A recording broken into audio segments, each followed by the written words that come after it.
secretaries are handing over to incoming CSs in different ministries. But what awaits these incoming cabinet secretaries in those different ministries? Of course, a variety of tasks that need to be done, expectations from Kenyans. We've tried to shortlist some of them for you, and let's play some of them on your screen right now. We'll be looking at the 9 dockets where new CSs. Let's start in the Lands Ministry, where Farida Karonei is now CS Lands and Physical Planning. She's expected to complete the process of digitizing records. She's expected also to revamp land policy, to reduce speculation and erratic land prices that has become the order of the day, where people buy land, hoard it, hoping to sell it later on at a profit, and that land remains idle, and of course the cost of land rises, making it inaccessible to the ordinary mwananchi.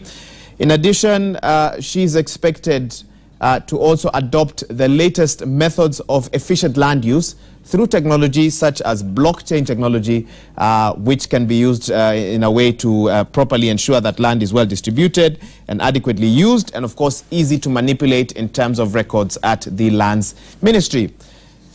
Well, let's now take you to the Ministry of Petroleum and Mining, which has been taken over by John Munyes.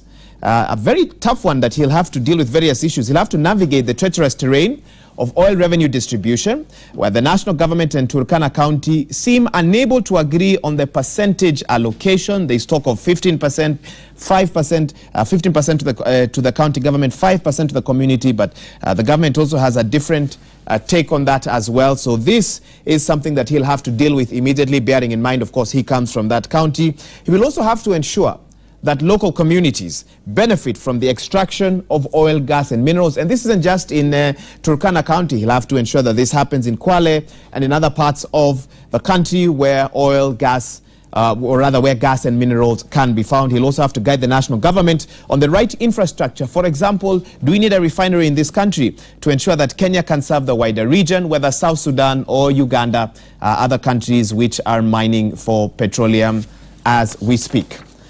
Let's now take you to the Ministry of Public Service, Youth and Gender Affairs. And of course, that transition happening today. CS Cicely Karaoke will be handing over to Professor Margaret Kobia.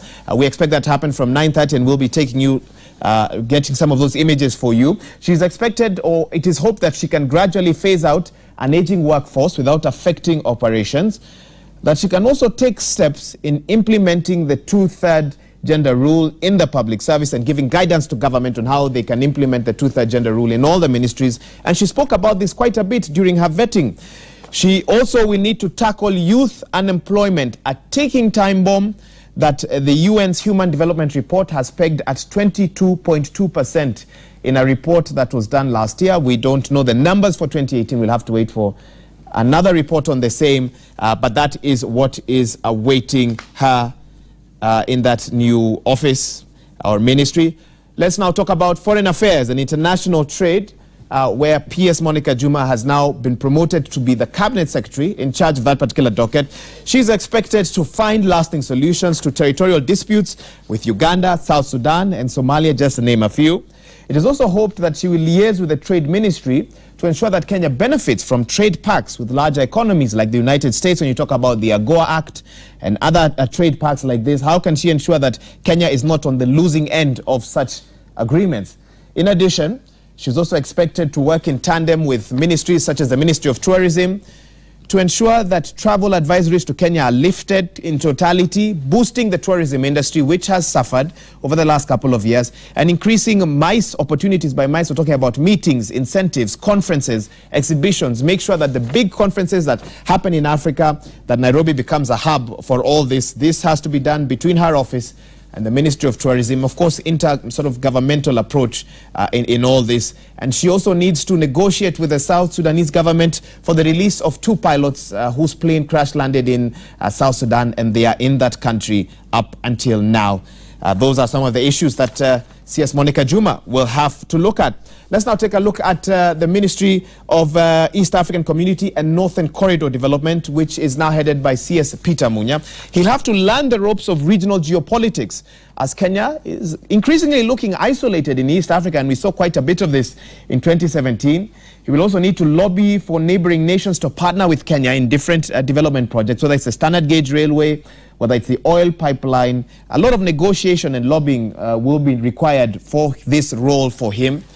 And of course, on a personal note, he will need to reconcile Kenya and Tanzania after various trade disputes threatened to cause a rift between the two nations in 2017. All right, this next gentleman has to be one of the most discussed over the last couple of days. He'll be taking over the sports and heritage docket. I'm talking about Rashid Echesa Mohamed. Now, with the exit of Cash Flush Sport Pesa, this cabinet secretary will have to innovate with limited funds to ensure that federations are well funded. There are various championships happening this year, from the Commonwealth Games, when it comes to athletics and track and field and some of the other games too. So many championships that happen throughout the year. And federations are always crying that the government denies it funding.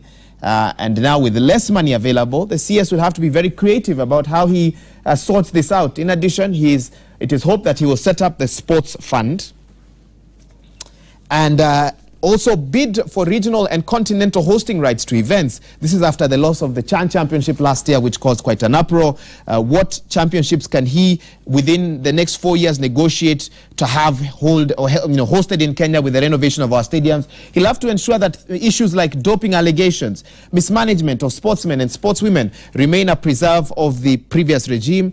And finally, there are those who say that he will need to revamp the image of the sports docket, whose officials in the past have been described as aloof, inaccessible, confused, unserious or not serious, and incompetent in how they handle this particular docket.